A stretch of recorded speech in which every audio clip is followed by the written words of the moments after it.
اللہ نے مومنوں پر بڑا احسان کیا ہے۔ یہاں پر ایک غلط فہمی دور کر دوں، مسلمانوں میں سے بعض لوگ یہ سمجھتے ہیں کہ یہاں اللہ تعالیٰ نے مسلمانوں کو میلاد منانے کا حکم دیا ہے۔ اس آیت سے غلط مفہوم نکالتے ہیں کہ دیکھو اللہ نے کہا اور اللہ نے بتایا کہ اللہ کا مسلمانوں پر احسان ہے تو چلو میلاد مناؤ۔ اس میں کہیں میلاد کا ذکر نہیں ہے، اس میں کہیں ربیع الاول کا ذکر نہیں ہے، اس میں کہیں پیدا ہونے کا ذکر نہیں ہے۔ اس میں میلاد منایا جائے اللہ تعالیٰ نے یہاں کہیں پر بھی حکم نہیں دیا ہے۔ اللہ نے احسان کا ذکر کیا ہے کہ اللہ نے مومنوں پر بڑا احسان کیا ہے۔ اس میں ربیع الاول نہیں ہے، پیدا ہونا نہیں ہے، اس میں میلاد کا ذکر ہے ہی نہیں۔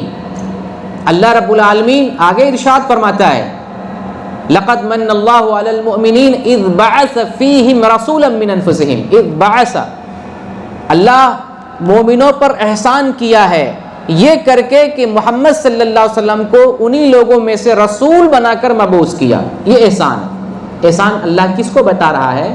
رسول کو، محمد صلی اللہ علیہ وسلم کو بحیثیت رسول مبعوث کرنا۔ اور آپ رسول کب بنائے گئے؟ جب پیدا ہوئے تب نہیں، 40 سال میں، جب 40 سال کی عمر پہنچتی ہے آپ کی تب بحیثیت رسول مبعوث ہوتے ہیں۔ اس لیے کہا اذ بعث فیہم رسولا، رسول کا ذکر کیا ہے کہ رسول بھیج کر، انہی لوگوں میں سے رسول بھیج کر اللہ نے تمہارے اوپر بڑا احسان کیا ہے۔ بتائیے آیت سے دھوکہ دیا جا رہا ہے، لوگوں کو گمراہ کیا جاتا ہے۔ یہاں اللہ تعالیٰ نے میلاد منانے کا ذکر ہی نہیں کیا۔ آپ صلی اللہ علیہ وسلم 40 سال نبوت سے 40 سال پہلے پیدا ہوئے، اور یہاں کون سی بات ہو رہی ہے؟ پیدا ہونے کے 40 سال کے بعد کی بات ہو رہی ہے۔ تو غلط استدلال کیا جاتا ہے۔ یہاں پیدا ہونے کا ذکر نہیں، مبعوث ہونے کا ذکر ہے، بعثت کا۔ بعثت کہتے ہیں جب آپ نبی بنائے گئے، رسول بنائے گئے۔ یہ احسان اللہ کا۔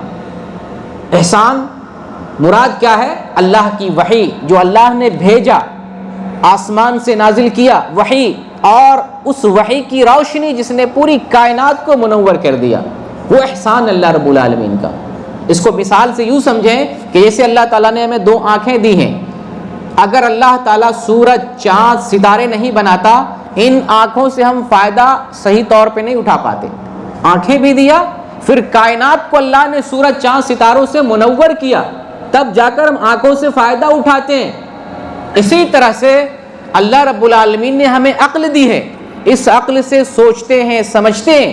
اس عقل کی بنیاد پر اللہ تعالیٰ نے ہمیں بہت ساری مخلوق سے ممتاز کیا، الگ بنایا، حیثیت اور مقام و مرتبہ بلند کر دیا بہت ساری مخلوق سے۔ اس عقل سے ہم اچھائی اور برائی میں تمیز کر لیتے ہیں، حق اور باطل میں فرق کرتے ہیں۔ لیکن اگر اللہ رب العالمین وحی نہ دیتا، آسمان سے قرآن کا نزول نہ ہوتا، تو ہم صرف عقل سے صراط مستقیم کو نہیں پہچان پاتے۔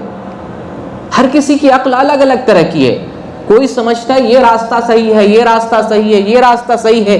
جب ہمیں وحی ملی، اللہ کا پیغام ملا، قرآن ملا، تب جا کر ہمیں معلوم ہوا یہ صراط مستقیم ہے۔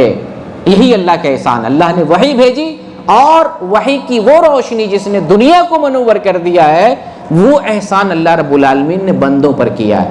کہاں یہ مراد ہے؟ احسان جو اللہ رب العالمین نے کیا، میلاد منانے کے لیے نہیں کہا ہے۔ اللہ نے اس وحی اور اس رسالت کا تذکرہ کیا ہے جو محمد صلی اللہ علیہ وسلم دے کر گئے۔ تو اللہ رب العالمین نے فرمایا اذ بعث فیہم رسولا من انفسہم، کہ رسول انہی میں سے ایک آدمی کو رسول بنا کر مبعوث کیا۔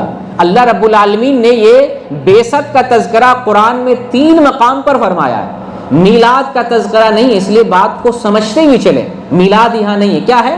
بعثت۔ بعثت کسے کہتے ہیں؟ یہاں ولادت نہیں ہے، بعثت۔ ولادت اور بعثت میں فرق ہے۔ ولادت پیدا ہونا، ماں کے پیٹ سے دنیا میں آنا، اور بعثت نبی اور رسول بنایا جانا، یہ ہے بعثت۔ تو یہاں پر بعثت کا ذکر ہے۔ 3 مقامات پر اللہ تعالیٰ نے بعثت کا ذکر کیا ہے۔ ایک تو یہی مقام سورہ آل عمران 164 نمبر کی آیت ہے۔ دوسری جگہ سورہ جمعہ میں اللہ نے ارشاد فرمایا هو الذی بعث فی الامیین، وہاں پر بھی اللہ تعالیٰ نے بعث فی الامیین، اللہ وہ ذات ہے جس نے امیوں میں رسول بنا کر مبعوث کیا۔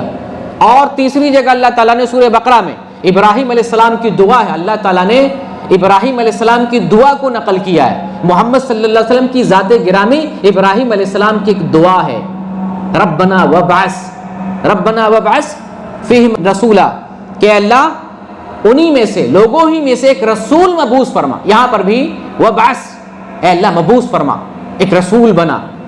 بعثت کا ذکر اللہ رب العالمین کر رہا ہے.